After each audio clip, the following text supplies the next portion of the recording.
तर पब्लिक जसं की तुम्हाला माहितीच आहे, आपण आलोय उज्जैनच्या ट्रिपला. सध्या तरी आपण आता शेगावमध्ये आहे. रूमपासून मंदिरापर्यंत सोडाय बस असते, आपण त्या बसचा ड्रायव्हरच आला नाही यावेळी. काय आमचं नशीब पटकं होतं.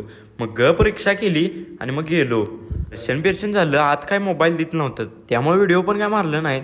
त्यानंतर नंदुरामध्ये गणी बालाजीनगरला 105 कोटी मूर्ती आहे, ती पहिला बघून घेतली आणि मग मंदिरात गेलो. मंदिरातलं बी दर्शन व्यवस्थित झालं.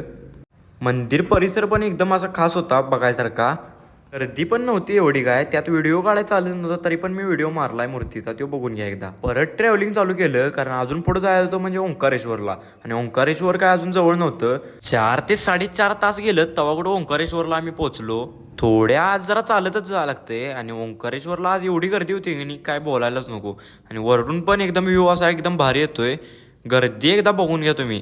आता आत एकदा व्हिडिओ मारून घेतलंय, ते पण एकदा बघून घ्या मस्तपैकी. दर्शनालाच आमच्या 5 तास गेलेत बरोबर उभारून. पाय अक्षरशः अशा रडीच्या घाईला आलतात, काय बोलायलाच नको. आता दर्शन घेऊन जाणारच होतो, तोपर्यंत खाली आरती चालू झाली, त्याचा व्हिडिओ मारले, ते बघून घ्या.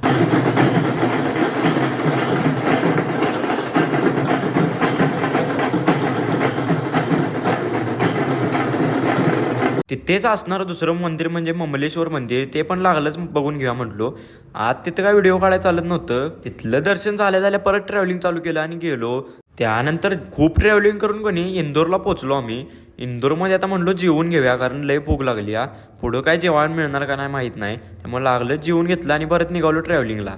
गाडीत बसून तर वैताग आलता पूर्ण. करायचं तर काय आता. रात्री 1 वाजता पोहोचलो बघा उज्जैनला, आणि मग तिथंच रूम बुक केली. त्या आजचा स्टॉप तिथंच होता. आता उद्या काय होणार ते तुम्हाला डे 4लाच बघायला लागणार.